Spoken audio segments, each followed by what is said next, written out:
I thought he said he's going to be away for a month, though. No, he said 3 weeks. Okay. But I have a suspicion he can't stay away that long. So was he gone already 3 weeks? No. It'll be 2 weeks at the end of this week. Yeah. So He's still on Twitter, though.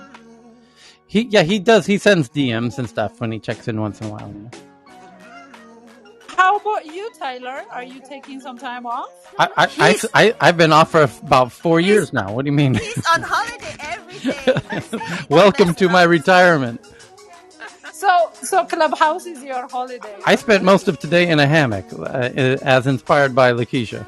I was going to ask whether I inspired. It's like the best way just to kind of chill out, right? Yes. I doze off. don't hold on. Should I do this or not? Okay, top of the hour. Okay, thanks. I'm not going to torture you all with the view from my hammock. That you'll all hate me.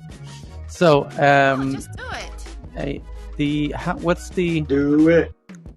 I'm using Club Deck and my phone. My photos are on my phone, so it's a bit tricky. But I was going to update. I was going to PTR my photo. So with 20 seconds left in the song, we'll just let it play out, and we'll a warm welcome to everybody. And I just learned today there's a whole new version of Clubhouse now where the clubs have changed a bit. So now when you click on the title of the room, and by the way, we passed 50,000 club members. I just found out. Congrats. Yeah. So that's awesome. I was freaking out because somebody said we had no. There was somebody sent me a message that we had no club members, and I looked, and sure enough, we didn't. They were all gone. I was like, "What the hell happened?" No followers. Yeah, no followers. I was like, "What? What's going on? No followers?" Because they combine it. Yeah, and then I had to reapply them all to be members and approve them all as members or whatever. So now everybody's a member. Congratulations, you did it. You joined the coolest club in Clubhouse. And you've all been accepted. I wanted to be selective, but super. Everybody except Dave. I let everybody become a member except Dave, and he knows why. But and then I realized we went past 50,000 since I checked last, and it's a whole new method. I don't know. We'll see what it means, but. If you want to become a member, you can click on the title of the room. I think everyone here in the first hour knows that, though. We'll wait for the second hour because that's when those newbies show up. Those kids roaming the hallways at school, not sure how to get to the classroom on time. But so we'll wait for them to straggle in. And while we're waiting for them, let's go through the top news headlines at this very moment. Happy Wednesday! Tyler, yes, Cheryl. Somebody important. You check. Yes, some regular, I think, down there. I got David and Ken and Suzanne, and who else is down there? Who else we got down there? We got some shy folks down there hiding in the audience. Okay, but welcome back, everybody. I hope you're having a lovely Wednesday, wherever you happen to be. Good morning, America. Good afternoon, Europe, and good evening, Asia. Let's do this. The biggest headlines at this very moment. Yeah, let's do it. So the top news story this very moment is from The Verge. As Facebook bans the Taliban, Twitter says it only takes action against accounts breaking its rules, and YouTube says it will terminate Taliban-linked accounts.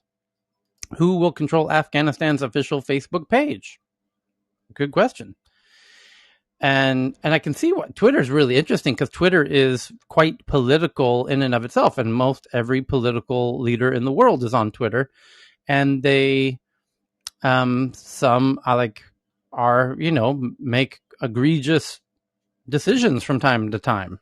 Right. So, yeah, you have Vladimir Putin is on Twitter to some degree. Governments are on Twitter and they use Twitter quite extensively.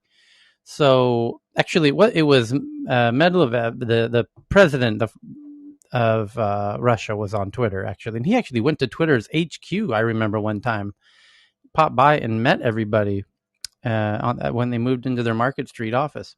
Anyway, I digress. Hey, Tyler, I don't know if you know, but in other rooms on Clubhouse, it was a whole thing the other day, and I don't fully understand it. There might be somebody else who knows more familiar with it than I am, of some guy who said something negative about the Taliban. I don't know what was in the title, but he got banned from Clubhouse for at least 24 hours, if not more, and everyone made a big deal about it because one of the things that some people are saying is they banned that guy, but they think that people who are actually members of the Taliban are running clubs, on the site. So, I mean, it's big controversy. Well, Hi. like I don't know how controversial it is. Like what Twitter says, I kind of like Twitter's position on this, which is we can't be the police of what people do out of our platform. If somebody violates the rules on our platform, we can police it on our platform. But what people are doing off our platform, that's not our jurisdiction.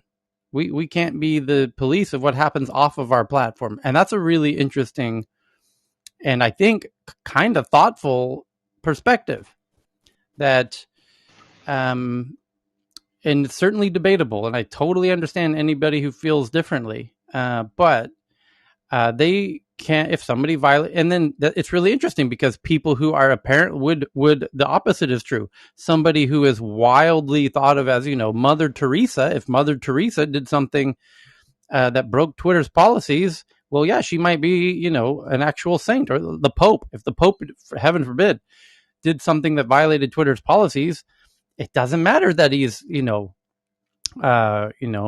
Wonderful or whoever it is, or, if they violate the policies, you violate the policies. If you don't violate the policies, you don't violate the policies. And hence that's what the clear boundaries that they stick to. And for example, Facebook banning the Taliban, it would be curious what policy did they ban, and if they didn't, then why were they banned? And then, well, because we don't like their philosophies, or they murdered somebody and we saw it on TV, and we don't want murderers on our platform. I can understand that. I can totally understand that. I can totally understand why somebody, if they had a platform, decided, we're going to make a call on people's actions off of our platform. But I kind of like the clarity and simplicity of Twitter's position in this. Tyler, Donna here. So can I just say something? I mean, Yeah. on that the person themselves, Jimmy Toussaint, is known for doing, kind of provocative headlines. And it was the headline, not the content of the room. You mean That the was the room, the problem. room title? The room title, Okay. sorry, the room title, and nothing within there was what they were was the problem, and they banned a lot of the people that were in the group, and then they slowly unbanned them. But Jimmy, it took a long time for him to get back, and interestingly, as he pointed out, he was the only black person who remained banned, though he had been the host of the room, so we can say it on that side. But it was the provocative title of the room and not the content of the room. So I think there needs to be some explanation when they ban people as to why, and then they should maybe, warn them to put more, reasonable titles, not just clickbait if it's a sensitive subject. Well, to me, is Tyler, like if you have like a terrorist, like Osama bin Laden, for example, who Yep. does a killing on Yep. the ground, but But he doesn't say anything on Twitter, are you gonna allow him to be on Twitter? That's the question to me. Is like some people, they're smart not to say anything bad on Twitter or on social media, but then they organize without saying anything provocative, but then they do horrible things offline. So what do you do with okay. that? So, I mean, here's what he would say in response to that. And we know this because of he would say, well, Joe Biden made the official call to send a drone to bomb a house, in southern Pakistan, and it killed 30 kids. So should Joe Biden have an account?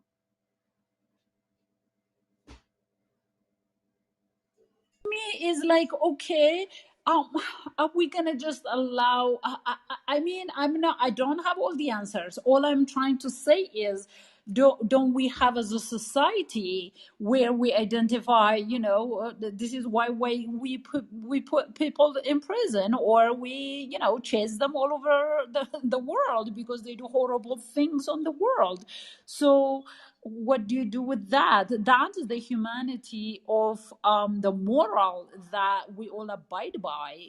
Yeah, but here's my point: is the We do that in society to some degree. You have jails and courts and all that. Every platform has to be their own court, and their court has to have their own laws. And that's where I love the clarity of Twitter's thing is Twitter's laws are their policies. And if you violate our policies, then we will take the actions prescribed by our policies. And if you don't violate our policies, well, then it's not relevant to us. And what you're describing is people doing things outside of their jurisdiction, outside of their policies. It's like if somebody committed a crime in Japan, should Canada do something about it? It has nothing to do with Canada. It didn't happen in Canada. It's not their jurisdiction. They're not the police in Japan. It's not their jam. It's not their game. So Twitter has its policies as a platform. Do they have policies that say if you kill people or if you say things we don't like on other platforms, we might ban you on this platform as well? Sure, they can do that. Does Facebook say that? Or does Facebook say we can ban people at random? It probably does. They probably do give themselves an out to say, we reserve the right to ban people at any time for any reason or no reason at all. That's fine. That's their platform. They can do that as they wish. I don't have any problem with Facebook banning the Taliban, and I don't have any problem with Twitter letting them stay on. In a weird way, I kind of want to know what they have in mind. I kind of want to hear what they have to say on Twitter. I think we might be, it might be beneficial to allow them to use Twitter for the time being until they start, if they do something that violates Twitter's policies, and one of their policies is promoting violence of some kind. And Twitter's banned people recently for this. They banned the leader of Nigeria for this, 6 weeks ago. And so if the Taliban says anything about promoting violence in any kind of way, boom, you're toast on Twitter. I kind of like that. Yeah, Tyler, Guess keep your what? friends close and your enemies closer. It's a bit of that. It's a bit of that. I'm, and by the way, my Jewish friends would be the first of I have many jokes to express there, but when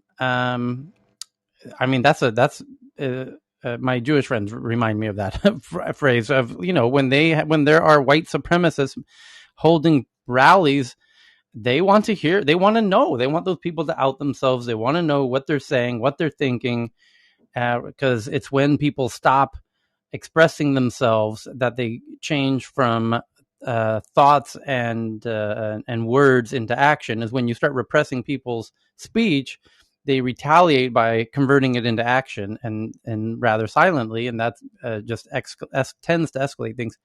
So anyway, it's a really sticky issue, and it's probably why I don't have a platform. I don't have to make these decisions, thank God. And I don't envy the platforms at all. I really don't envy. It's hard enough to build a social media platform and all of the crazy headaches you have to deal with on a daily basis, that most of which I and people can't even begin to imagine.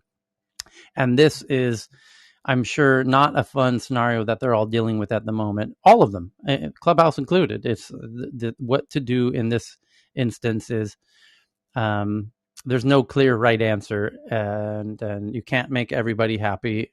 And it's tricky. So anyway, the headline is, as Facebook bans the Taliban, Twitter says it only takes action against accounts breaking its rules, and YouTube says it will terminate Taliban-linked accounts. Who will control Afghanistan's official Facebook page? Great question.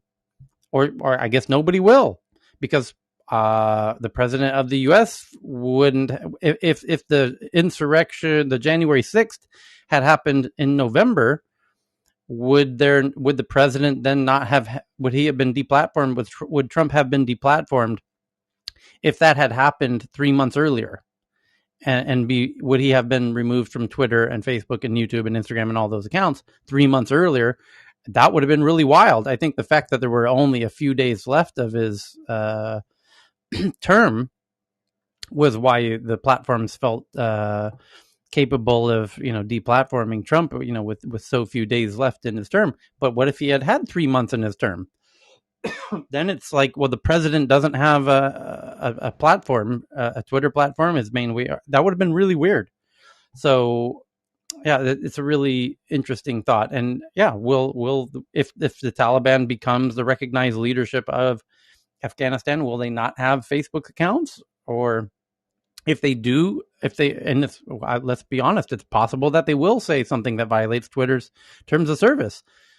Well, yeah, I guess they will be banned in that case. I mean, that's why I like Twitter's clarity. We already know what will happen if they do that. So, although they do seem to make some exceptions, I forget, somebody was quick to point out, I forget who it was, so I really don't want to throw anybody's name under the bus, but some dictator somewhere said something rather strong, and it's often pointed to like, wait, you banned Trump and you didn't ban this dictator, authoritarian ruler for some country, and they had said something that was quite provoking of violence and whatnot. Anyway, really, really unenviable position that all these apps are in at the moment.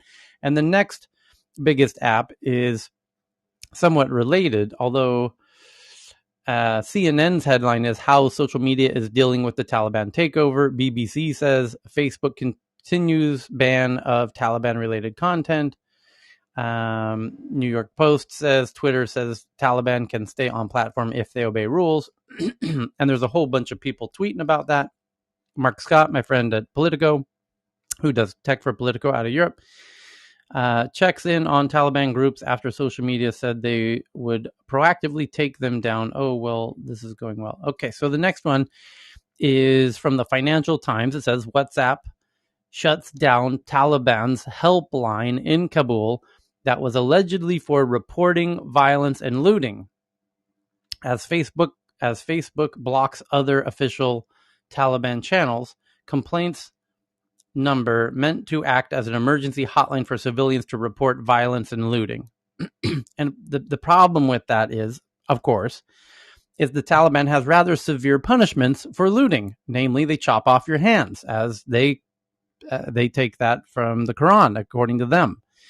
So they're very unambiguous about that, and that might be why WhatsApp decided we have to shut that channel down, because if anyone gets reported on that, they're likely to get their hand chopped off. So, wow, what a difficult, again, like just to highlight the difficulty of these issues. Again, really don't envy any of these platforms in any of these cases. So, Washington Post. So they will move to Telegram or WeChat then. That's a great point, Cheryl. No, because you're right. Or Signal or Telegram, but WhatsApp itself is now end-to-end encrypted. And there was is that? It is. They just launched it. So WhatsApp and Facebook Messenger both now are going to be end-to-end encrypted. And what Facebook said was, even though they're claiming publicly, we have no idea what they're saying in these channels. But if we see a channel that is related to the Taliban, we'll take it down. That was WhatsApp's position. And this was a channel that the Taliban was saying, this is our channel. And was certainly being used as their channel. So WhatsApp took it down. But you're probably right. They will then go to Telegram or I'm Signal. frantically searching for an 800 number for them. Yeah, the problem is, as soon as they say this is our official channel, it doesn't matter what was said on it. Some platforms will not allow it. It'll be clearly Twitter will. So maybe they need to have a Twitter account where people can DM, and then Twitter becomes really popular in Afghanistan. I don't know. I mean, who? It's 800 number 1-800-Taliban. I'm looking for it. Go on Twilio. On Twilio, you can register 1-800 numbers quite cheaply. Yeah, yes. I'm just curious what other groups would classify, under this provision. Because clearly, I mean, yeah, the Taliban, it's a bad group, right? And there are other bad groups, bad actors that are using all kinds of platforms. But, I'm just curious as to whether the platforms are not policing them in the same way, or if they just don't have the visibility like the Taliban does. It gets really even more complicated when your team members at the company are voicing their, political 2 cents on the issue. So I imagine there have to be team members at Twitter that don't like this at all, that really strongly disagree with letting, the spokesperson for the Taliban have a Twitter account. That must be true. There must be team members at Twitter that violently oppose this. Although, if maybe that some of them left over it, we don't know. And I imagine that's some journalists are. That's probably going to be a headline a week from now. Is some journalist is going to find some is already poking around Twitter to find out if people are leaving because Twitter isn't banning the Taliban. And then we'll see that headline next week that, Twitter lost, their, some engineer or designer or somebody who didn't agree with Twitter's stance on this. And, so we'll see. The next headline is from Bloomberg that T-Mobile says an investigation found. So, well, let's back that up. 48 hours ago, it was reported that T-Mobile had been hacked and about 100 million plus accounts were compromised with their social security numbers, with their device EMEI numbers, your actual phone identified unique identifier number of that, your actual device hardware number. And then T-Mobile 24 hours ago says, okay, we confirm, yes, we were hacked. And then just now they're confirming that through their investigation, they found that 7.8 million current users and 40 million past users who applied for credit had information stolen in a cyber attack. About 7.8 million current and records from former and prospective users who applied for accounts who were not approved, they were also part of the database. But they're saying it's a total of about 50 million, which is half of what was previously reported, according to their investigation. Okay. So, sorry, Tyler, this is Vinay. Can we just go back a second on the Twitter, Facebook, Taliban? I think this point is going to be moot because very soon the Taliban will be using WeChat and all the Chinese apps with all the investment they're doing. It's a very fair point. You might be right. And then the weird part about that is China will clearly be monitoring everything they're saying. So, very interesting. This, for those who don't know, this is going to get really interesting really quickly because of how, I somewhat applaud China's approach to this in that, they haven't spent a penny in Afghanistan. America has spent trillions of dollars in Afghanistan. China has not lost a single person, as far as we know, fighting in Afghanistan. America's lost thousands of people fighting in Afghanistan.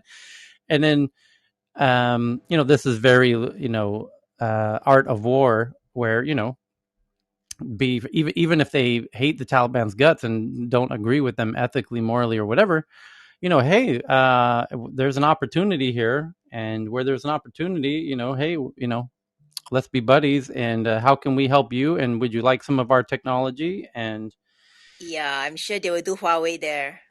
By the way, I noticed you don't have much cell phone coverage around here. How about we bring in some latest and greatest 5G and give it to you for next to nothing? And by the way, it looks like your currency collapsed yesterday when you took over the federal bank. Maybe you would be interested in a central bank digital currency that we have that our citizens absolutely love. And by the way, you can track all of the transactions that everybody's making throughout the country and then make it much easier to tax them. Because if they're using cash, that's a little tricky to tax those folks. And now that you're a government, you might be interested in taxing them. And if you want to tax them, you might want to have a digital currency, not a paper currency. You see what I'm saying, Taliban?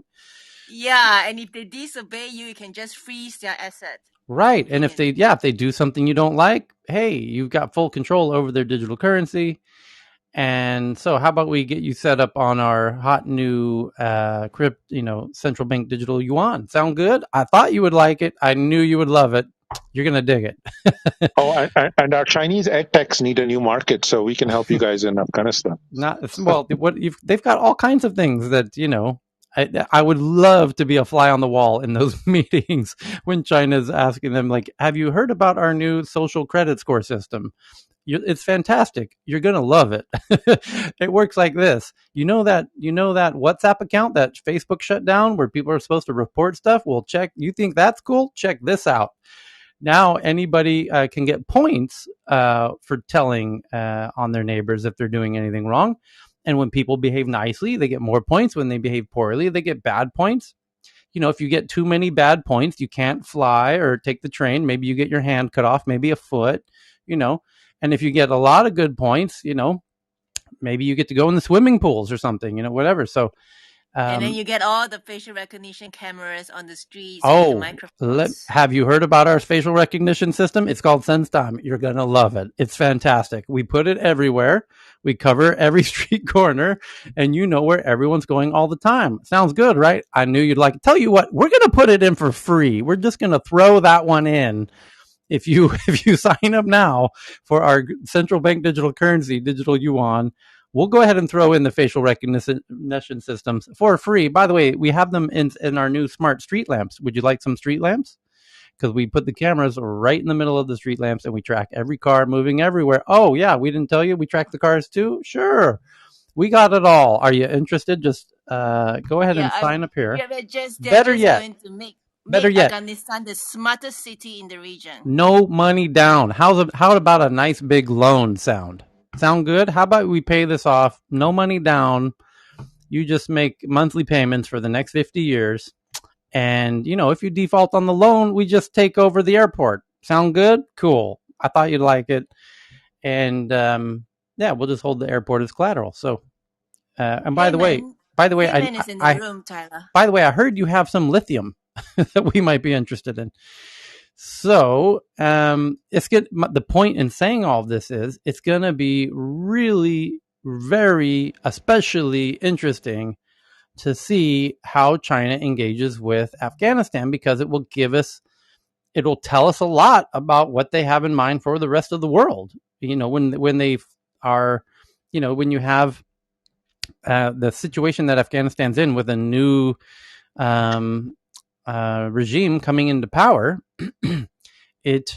it's a unique opportunity to see how China would prefer other countries operate in a way, or how they would like to engage with other countries on their own terms. Yeah.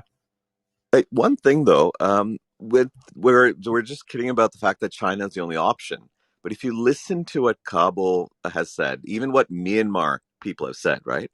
They're not too keen on allying with China. It's just they want to have options. But when we sort of withdraw from the stage, it's even if we even if the US is bowed out and made to look like as if they are had an embarrassing moment, it's not, right? They're still revered around the world. Like, people are still respecting some of the methods and some of the products and everything else. So are you in fact withdrawing from the table when there are opportunities there? Because when you leave any of these countries to only one option, which is also debt traps, right? I'm just wondering whether you're doing them a disservice. Because Myanmar, if you look, remember we were talking about Myanmar in the past. Yeah. The Myanmar soldiers itself, the military itself, is not keen on China.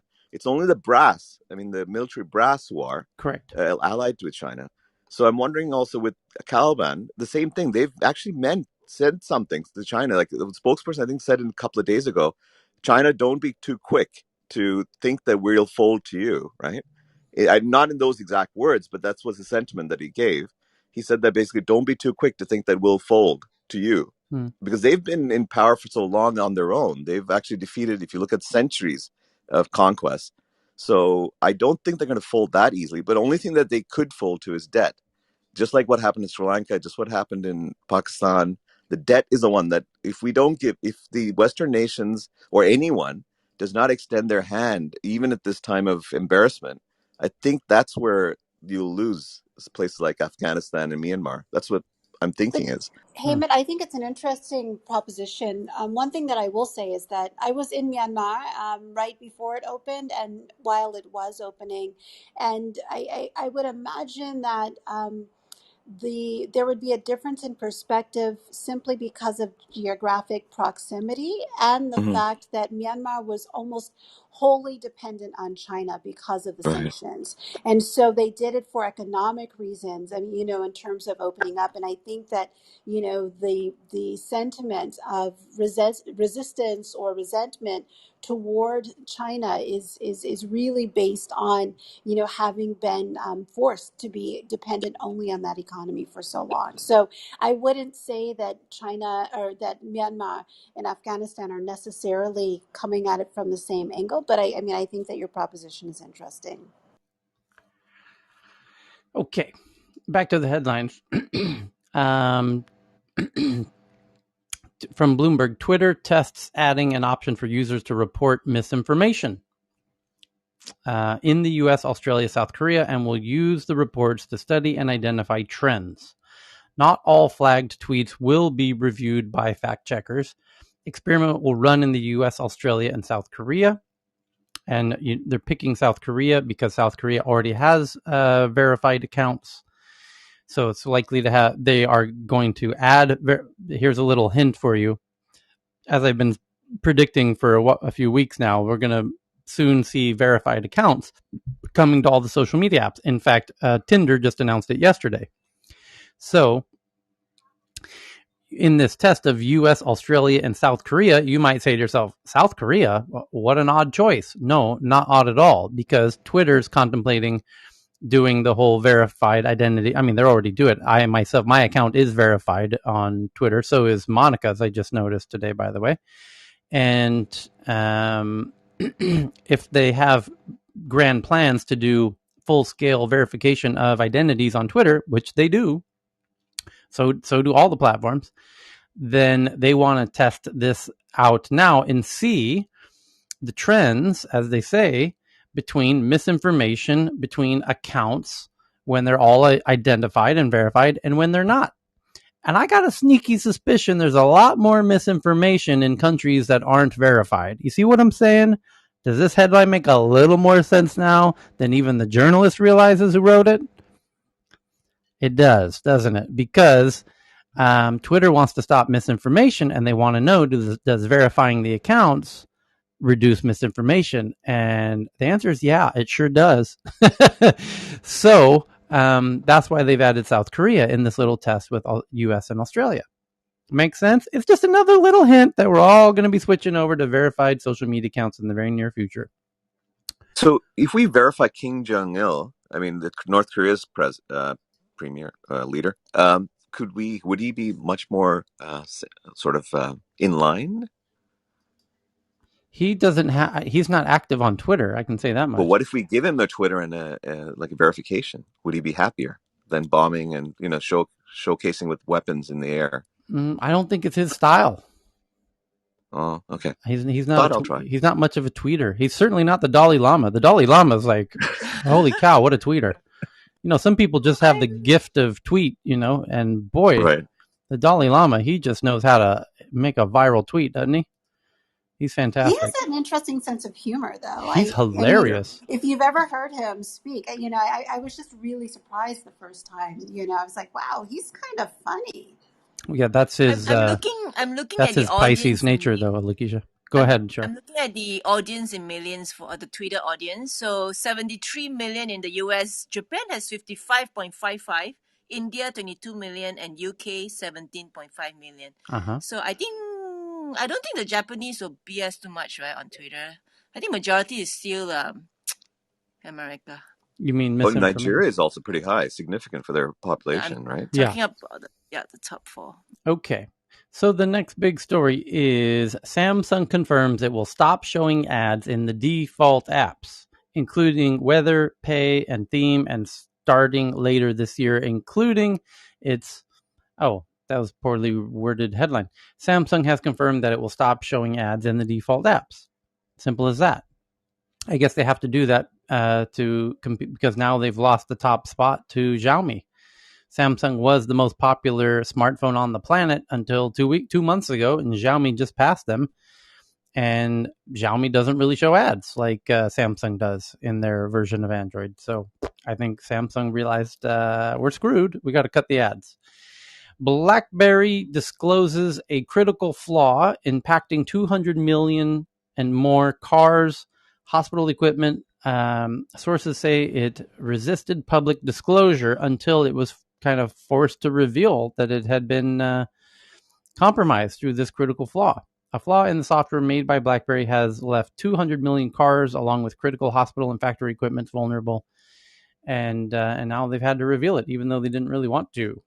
The next is from Apple via Reuters. Apple appeals a copyright case from 2019 it lost against Corellium, and where they were claiming that Corellium was infringing on Apple's trademark of the word iPhone, because Corellium was making a virtual iPhone inside of a screen. Like it's a piece of software for developers who make iPhone apps to test their apps in this virtual iPhone. And just because they had, how do you promote that without using the word iPhone? They weren't trying to, monetize the word iPhone. They weren't trying to compete and make competitive, phones to the iPhone. And so they lost that, and now Apple is appealing that case as they would. Tencent reports its Q2 revenue report, and it grew 20% year over year.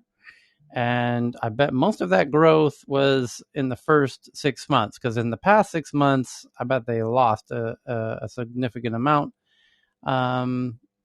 beating estimates as profit reached 6.6 billion.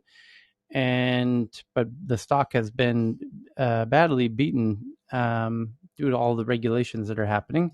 China's government rebukes 43 apps, including Tencent's WeChat, for illegally transferring user data, including location and contacts, and other and orders rectifications, is the headline from Reuters.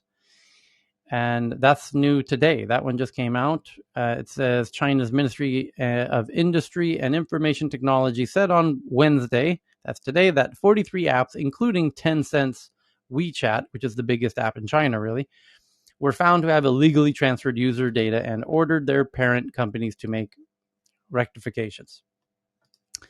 So the next big headline is from The Intercept, and this is a wild one. And The Intercept appears now, has had quite a few interesting headlines in the past few days, where they get sources, they do investigative journalism, like people used to do back in the day. They're still doing it. And they have sources that tell them, and they name their sources, not by name, but by job title in this article, that the Taliban have seized U.S. military biometric devices known as HIIDE that could aid in the identification of Afghans who supported coalition forces, because these biometric devices are basically iris scanners. Not basically, they very literally, it's what they are. They're portable iris scanners. And if they can crack open the data in these things, basically, to save you some time on this article, although I'll tweet it out because it's a really interesting article. And my God, is the photo, the top photo for the article is itself worth seeing. The tweet that it won't let me tweet it on Twitter. Let me see. Let me see if I can tweet it now. There, I just tweeted it on Twitter, and you just look at the photo in the tweet where it shows a U.S. Army individual scanning the iris of somebody in Afghanistan. U.S. Army soldier scans the eye of an Afghan resident with the automated biometric identification system during a mission in Turkam, Afghanistan on October 6th, 2011. That's the photo. And we had no idea they were doing this. And the article goes on to say America had identified made a database of 80% of the people of Afghanistan through their iris. And they shared this data with the FBI and the Department of Homeland Security in the event that, they should find themselves at an airport trying to board a flight or whatever. They could get pulled aside and be like, weren't you in Afghanistan in 2011? We have your iris scan right here. So it's a really wild article here. It says about this database. Well, if there's two things. There's the device, and then there's the database, which are two separate things. And hopefully the device doesn't tell them how to get their hands on the database, but the individuals behind this are concerned. They say that the Taliban doesn't have the technical chops to make this connection and find the database of America's allies in Afghanistan, who are Afghanis, and they said though that the ISI in Pakistan, which is the intelligence agency, it's the CIA of Pakistan, although it's unique in that it runs the country. Pakistan's a very unique country in that their country is run by their version of the CIA.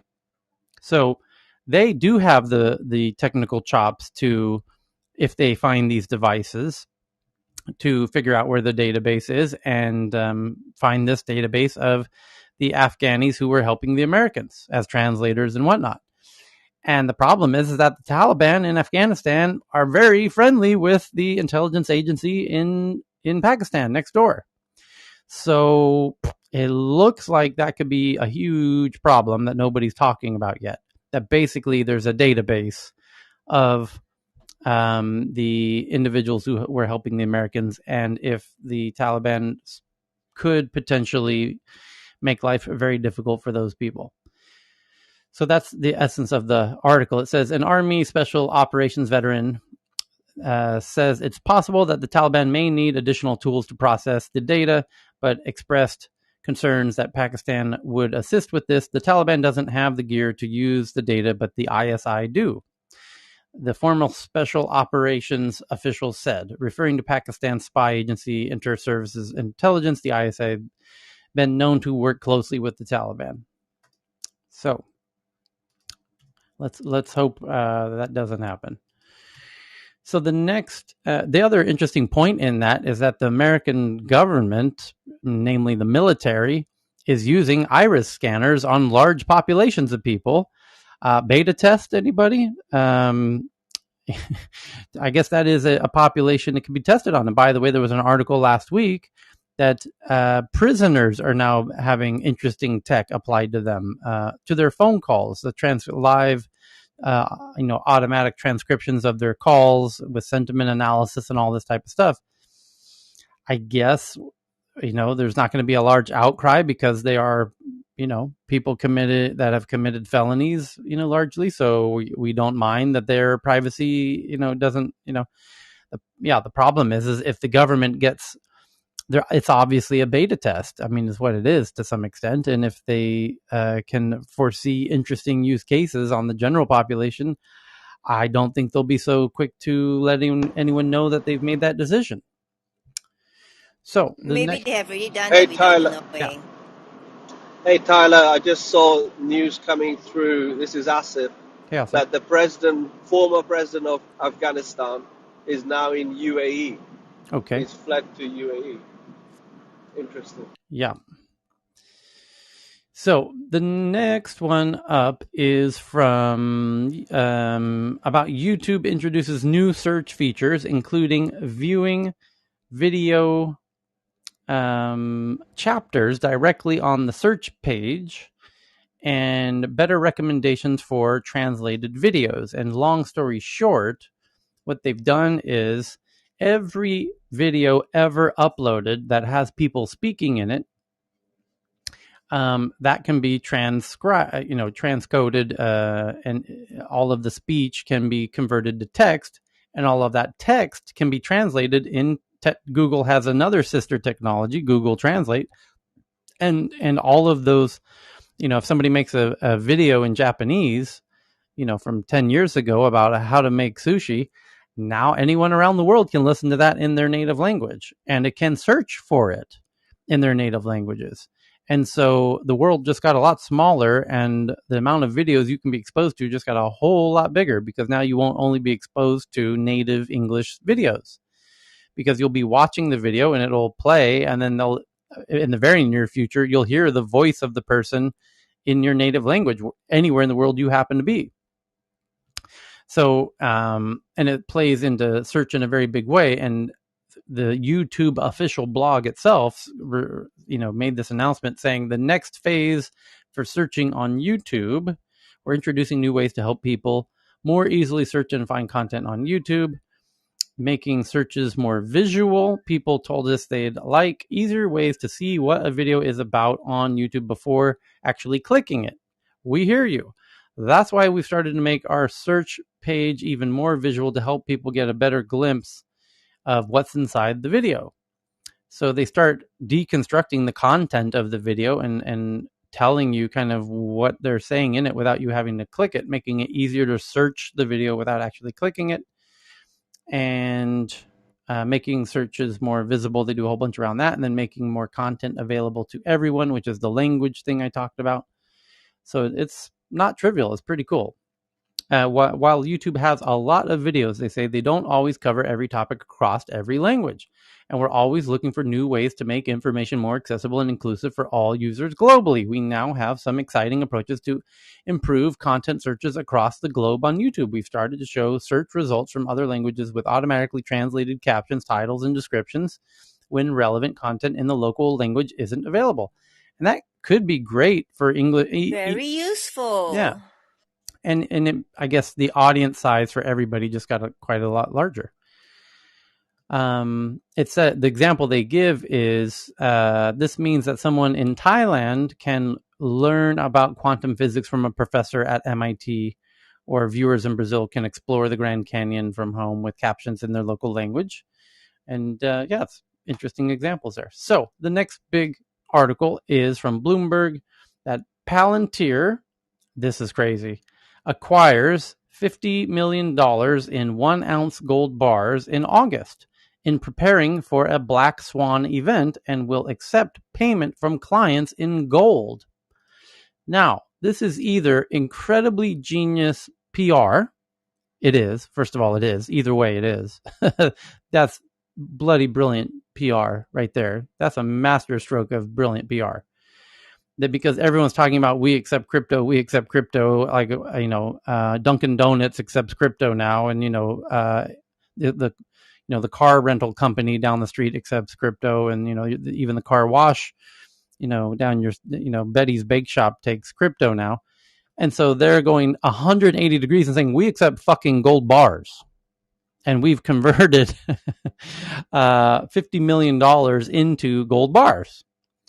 And we believe there's some big Black Swan event happening. Where's my suspense music? That if ever there was a reason for that one. So that is just, journalists got to run with that one, and people are going to tweet about that one, and they certainly are. CNBC covering it, Barron's, Bloomberg, and a whole bunch of people tweeting about it. And one person saying institutional adoption of gold is starting to happen. And can't believe nobody else has pointed out how the firm with more classified intelligence data than anyone is buying gold as a hedge may be a giant signal. And indeed, Palantir, which has deep roots with Peter Thiel, and Peter Thiel is a real contrarian and has a bit of a track record for predicting wild shit like this. Like he was backing Trump when the entire world thought that was hilarious and totally impossible. And he was like, no, he's a multi-billionaire. He knows how to see the trends and the data long before anyone else. That's what Palantir is. Palantir is the data company. They are, I mean, like when we say that Amazon's a data company, well, they're a data company that does e-commerce generally. And then you have Google, they're a data company, but they are an ad network, basically. Palantir is a data company and nothing else. That's just what they do. That's what when they work with governments, they go to governments and say, hey, government, you really suck at this data thing and we're fucking the best in the world at it. How about we help you process your COVID data, NHS system in UK, hand over that juicy data. That's what we do, baby. Send it right over here. Let us crunch all those numbers for you, and we'll tell you what's going on with your population as it relates to COVID. And they did, and it was incredibly helpful. And a lot of people saved a lot of lives in the UK because the NHS did that. I'm sure they paid a very pretty penny to do it, but that's what Palantir does. They can process data better than anybody. And the FBI and the CIA and all the intelligence agencies of every country know that there's all these pools of data that they want to process that they don't exactly know how to process, and Palantir does, and that's who Palantir works with, and that's what they do. That's their jam. So Hey, Tyler, can I just add something to that story? Yes, I mean, but in relation to let me gold, put I a mean, cherry on go it. ahead. This person who Go ahead. says in their tweet, a spokesperson for Palantir said no one has. Oh, 1 second. Here it is. Can't believe nobody else pointed out how the firm with more classified intelligence data than anyone, and what he's referring to is the fact that Palantir works with the CIA and the ISI in Pakistan and MI6 in Britain and all the information agencies on the planet, and they all work for all of them. So they have more intelligence than anybody. And they are doing this really bizarre thing. And by the way, Peter Thiel backed Trump, probably based on some data that he had access to that everyone else was laughing at. He wasn't laughing. He was serious as a heart attack. And he wasn't hedging his bets. He wasn't saying, well, I don't know, we'll see if he'll become president. He's like, no, I'm backing, he wouldn't have made that move unless he was sure that he was going to be right. And he was right. So this is something not to be taken lightly. So go ahead, Ken. Sorry. Yeah, I was going to add to that a guy named Jeffrey Gundlach, who's a former colleague of mine at Trust Company of the West, and now has got his own firm, Double Line, who's he's considered like the number one bond manager in the world, if not the United States, only probably the world. Very well followed. He just became very bullish on gold also, and so I mean, I would just add that to that story. Even though a lot of people who own gold don't actually have the bars.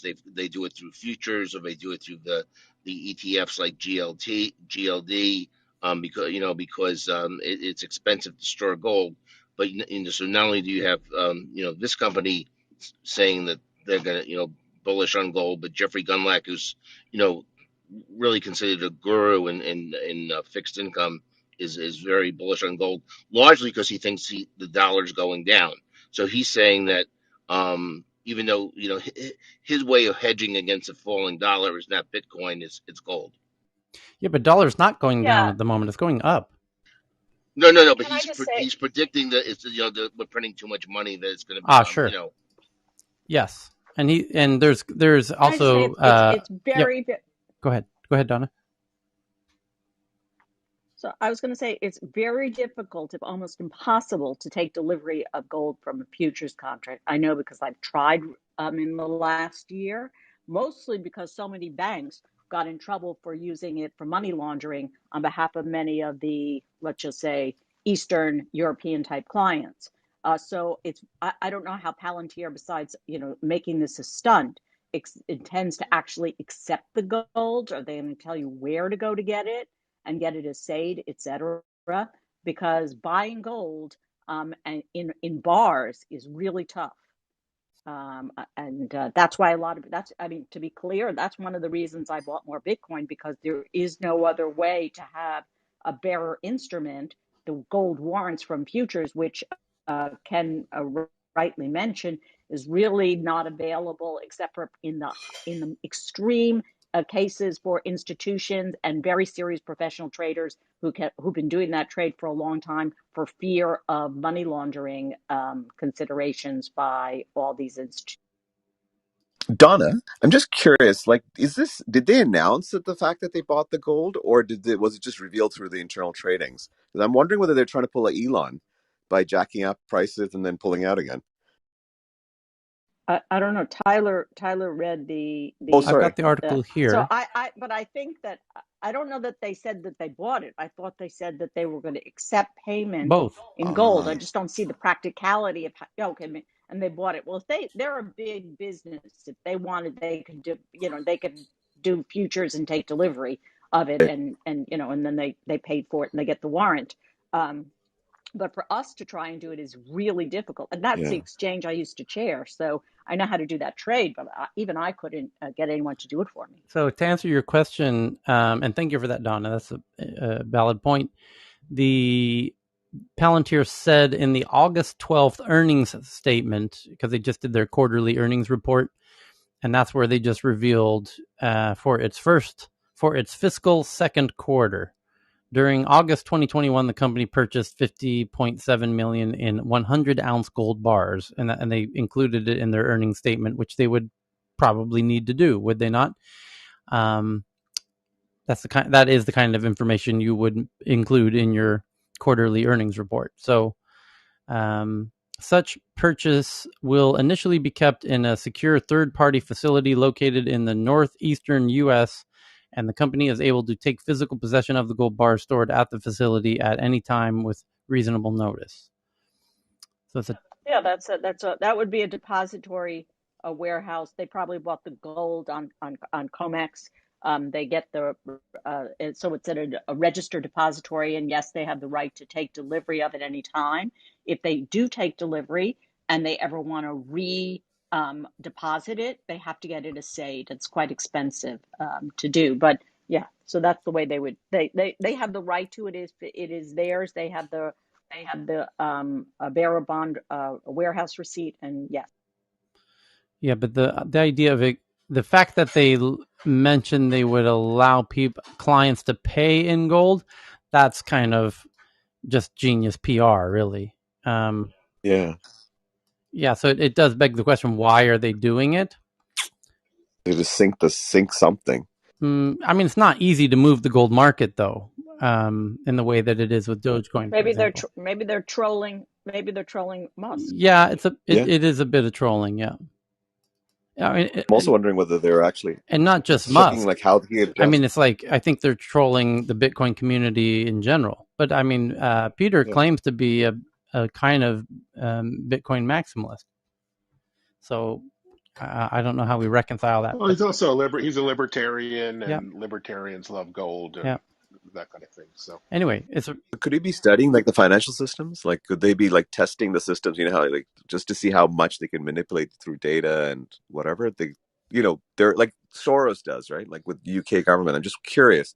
Like, is this like a gameplay to figure out if their systems? I don't know if their hypothesis works. I'll tell you this though. Soros is no joke, as people in Thailand know very well. Soros crushed Thailand's economy and the banking system in the 80s, and Thais have been trading in gold ever since, still to this day. So every Thai person Thai people don't keep their value in paper or even in a bank. They keep it in physical gold. And so do the Chinese and the Indians. So this opens up a market play for other prospects. What I'm starting to think is, because Soros did the Bank of England, he did Thailand, and if he feels like America gets too out of whack with its, stimulus, he might come as the Grim Reaper, as he's known to be, because you can't, you can't just keep printing and printing and not pay the piper at some point. And he's kind of that's kind of his jam. So he does the calculations and he figures out, actually your economy's out of whack and it's built on a house of cards, and I'm just the person to flick out the bottom card. But in doing so, place a huge financial leverage on the other side of that to force that house of cards over. And it gets very bad very quickly when he does that.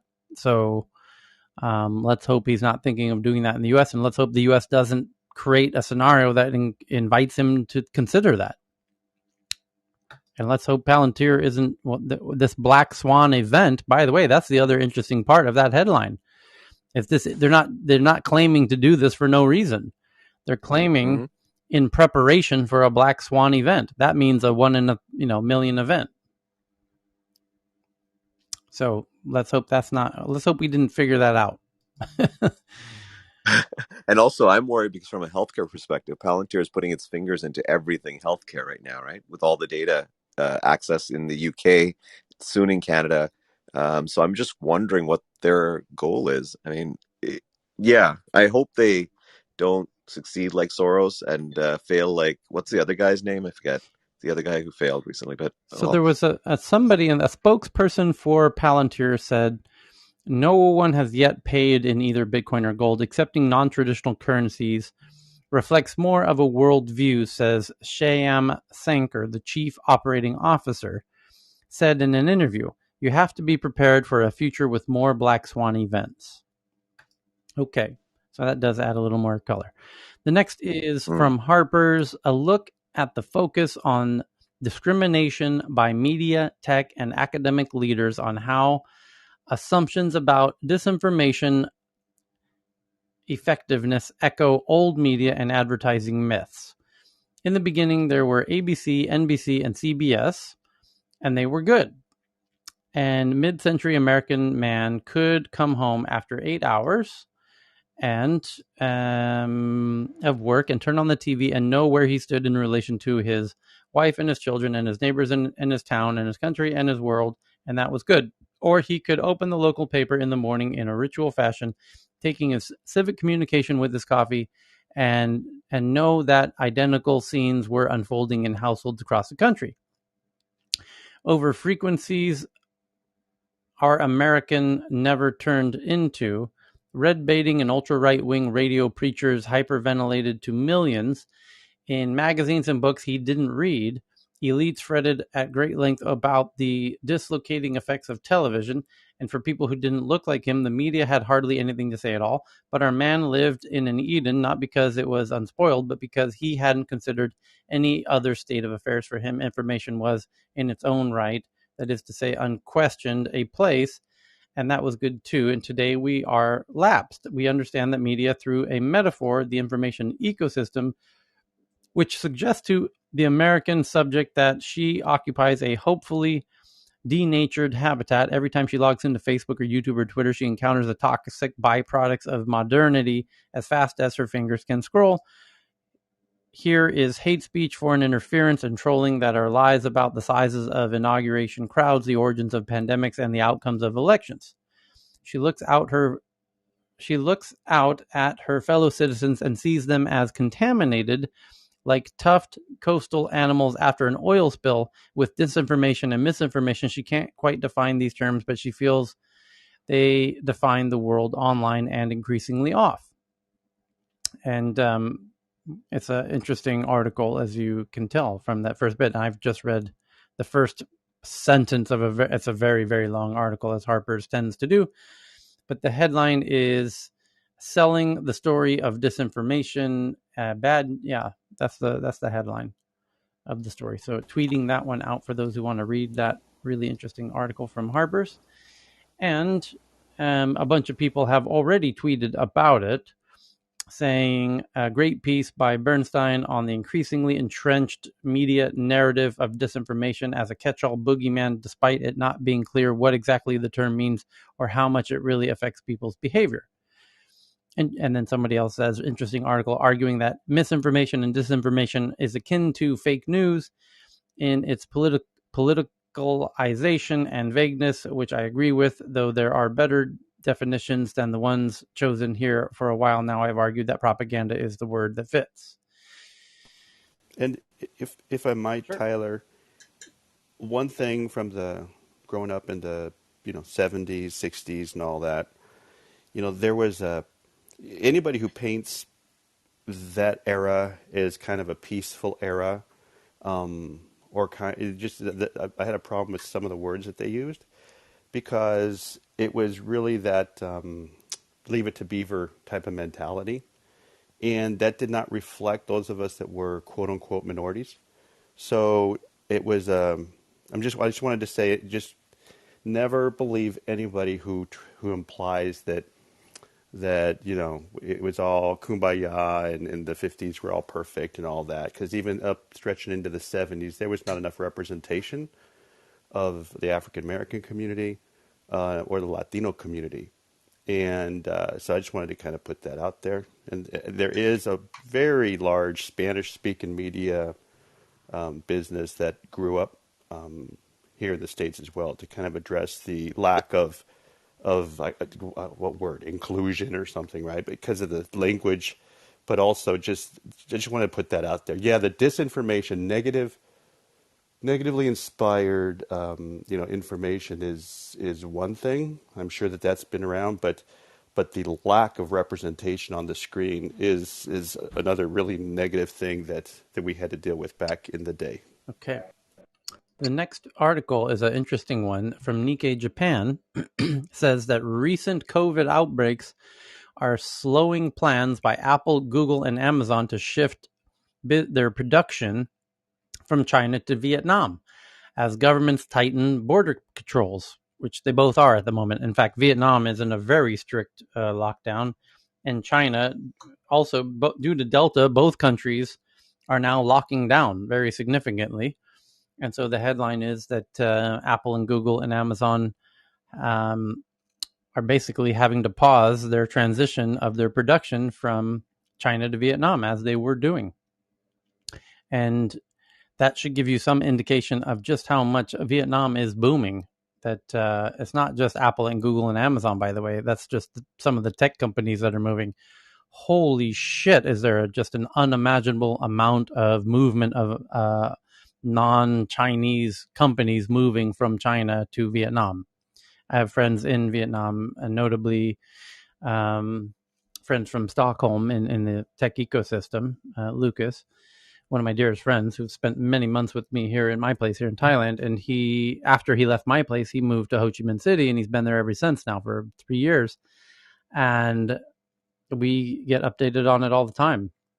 It's really unimaginable what's happening in Vietnam. But if you can imagine, 1,000 mega companies all moving simultaneously into your country, then you have kind of an idea. And not just any companies, Google and Apple and Amazon and whatnot. That's a shit ton of growth for one country to handle. I don't know that there's ever been that much growth from one country in that short, within a year, of that much production activity moving into one country. I mean, it all moved into China over the course of 20 years. It's moving into Vietnam in one. Just imagine that. It's just mind-blowing. So the next one is from The Verge. Google says that their new Pixel 5a is the last Pixel phone that will come with a charging brick, claiming that most people already have a USB-C charger. And Google's new Pixel 5a is priced at $449. Is water resistant, has a very big battery, actually, 4,680 milliamp hour battery, which is considerably bigger than the current best iPhones, and rivals the iPhone 13 that's supposed to come out next month for half the price of the iPhone. And top class camera, but limited availability due to chip shortage, obviously, and only 3 years of updates. And so the next headlines from Vice that they report that militias like the 3%ers are key spreaders of vaccine misinformation on Facebook, and some of their Facebook group admins get a group expert badge. And this is a really a really interesting article about anti-vaxxer militias, essentially, that are getting very riled up. And let me just read you the choice quote here. It says, one of the biggest groups being tracked on Facebook is called the U.S. Freedom Fighters, which has amassed 4,500 members since it was started in late April. The group's leaders make it clear they believe a war between the vaccinated and unvaccinated is imminent. Here's the quote. We need to prepare for what is lying ahead, which in most cases is looking like another civil war, and we need to start preparing for that, the group's page says, their about page on Facebook. Where it continues, the about page says, they are segregating us by vaccine versus no vaccine, mask and no mask. Eventually, they will be introducing a vaccine passport in order for you to travel anywhere. You think it's just going to stop there? If you are in this group, you had better be prepared to actually have to do something, where we aren't just sitting around being keyboard warriors. Those applying to this group are asked a series of questions about how far they're willing to go to protect their freedom. And one of the questions is, are you willing to go full on as if your life depends on it? Which it does. It says the question. This group is looking for people who are willing to put out some input and help with getting things actually going. We are not keyboard warriors. Are you willing to go full on as if your life depends on it? Where do you stand when it comes to the quote-unquote president, the elite, and anyone holding a government position that is not fully for the American people? This is what I don't get. Why the hell are we blocking the Taliban and not blocking these assholes? Yeah. So even before you read that last line or two, to Heyman's point, I think that some of this, I would imagine that some of the same people that are not freedom fighters, what do they call themselves? Whatever they call themselves, are Yeah, freedom exactly. fighters. They were the good ones, right? But freedom riders, there we go. I think Those were freedom the fighters. good Yeah. folks. Freedom fighters, freedom riders were people that did good, but my point is that I would imagine that there's a lot of overlap with the people that were fighting for, saying there was going to be a race war, or some of these militia groups, the Michigan militia, and, I don't remember the others, but I just feel like they're just morphing, into whatever divisive cause can help to further their agenda. Like a rebel It's without a just my cause. hunch. Yeah, I mean, well, yeah, whichever cause suits their purpose, right? They have many causes as long as they can, incite violence and Get fear. money and get money.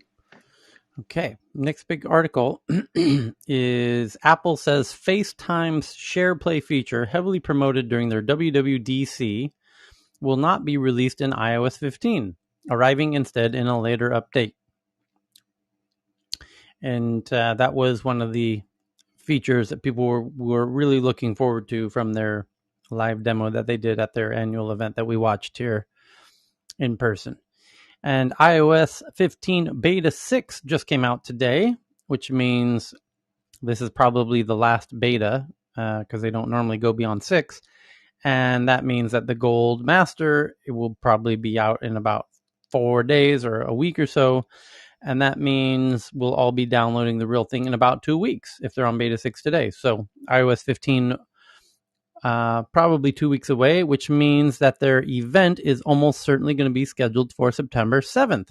And they'll probably try and line those up on the same day as they've done in the past. And that means we should expect an announcement really any day now, maybe even today, that the big event is going to be September 7th for the iPhone event. So anyways, iOS 15 Beta 6 adds an option to show Safari's address bar at the top while displaying some buttons like the back, forward, and share in the bottom of the toolbar, closer to your phone at the bottom of the screen. 10 years after forcing everyone to use the top of the screen like a normal notebook browser. It's amazing it took this long to figure this out. The CES show, one of the world's largest consumer electronics show, the CES show in Vegas, is back on this year in 2022, but everyone attending will be required to show proof of vaccination. And Intel says it's winding down its RealSense camera business, which focused on hardware for consumer vision applications. Rapid Robotics, which is developing AI-powered industrial robots, raises $36.7 million, led by Kleiner Perkins and Tiger Global. Whole lot of robots coming your way. It's almost daily. It's at least weekly that we read about robots companies getting funded. So make no mistake, there's a shit ton of robots coming your way, fast and furious. Perhaps somehow related to the fact that people are reluctant to go back to work and wanting significantly more, and specifically the type of jobs that can be replaced by robots with robotic arms and whatnot. We read one earlier today when we met last time 8 hours ago about another pizza robot machine, and others. Binance says former U.S. government cybercrime investigator Greg Monahan will lead global money laundering reporting. Ex-IRS investigator Greg Monahan to join cryptocurrency firm Binance. Company faces scrutiny, including criminal probe and new rules. Binance has named Greg Monahan as its lead global money laundering. Let's see how long he lasts. Yeah. Brian Brooks lasted 4 months. So let's see. So Bloomberg says they have sources that several executives at Waymo, which is Google's autonomous car company that they're testing in Phoenix, Arizona, which they do have autonomous taxis in Phoenix, but Phoenix has incredibly straight and uncrowded roads in the area where they're testing this, and no rain, and it's kind of optimal for testing autonomous cars. It's not a coincidence they chose that geography. Anyway, Bloomberg says sources that several execs at Waymo, which saw a mass exodus of talent starting this spring, felt frustrated about the sluggish pace of progress with its driverless tech. The world's most famous autonomous car shop has lost its CEO and is still getting stymied by traffic cones. What's taking so long? Is the article from Bloomberg.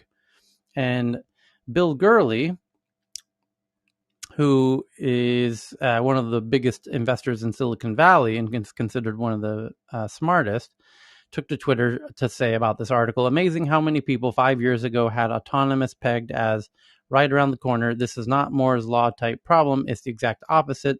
Sublinear progress in last 1%, very hard stuff. And Brad Stone, who used to write for maybe he wrote this article for Bloomberg. Actually, it appears that he did. He used to write for New York Times as a tech journalist, and on his Twitter account, he says, "Has Waymo stalled?" And sorry, unfortunate to hear. Whose paradox is that? Is it? I'm still on my first cup of coffee. Is it Zeno's paradox or something that the closer you, if you keep making progress at half the distance, you'll never make it to your destination. Like that, just to reflect how difficult it is towards the end. I don't Sorry, know. Nerding out over here. Matt Rossoff says self-driving still 10 years away, and no longer time goes on. Someone named Dave Lee says, the longer time goes on, the more I think the innovation should focus less on the cars and more on the roads. We need self-driving centric urban design if it's going to happen this decade. Thank you, David. That's what we've been saying, and that's what China's doing. Designing the roads to be more friendly to the autonomous cars. Get the fucking bicyclists out of the way. I understand. Make them their own separate track with a nice barrier between the road and the bicyclists, so the car doesn't even have to think about that shit. And the pedestrians. It's called a train. Yeah, whatever. But make it easy for the car to not have to think about bicyclists. Put them in put a concrete barrier between the road that the car is on and where the bicyclists are. The bicyclists will thank you for that, and the autonomous cars will too. Mobilecoin, Tyler, yes. wasn't this the argument about the interstate system as well, that trucks shouldn't be on the road with cars? And Like, I thought this was part of that complexity too, is why are these big trucks, big rigs on the road with regular individuals?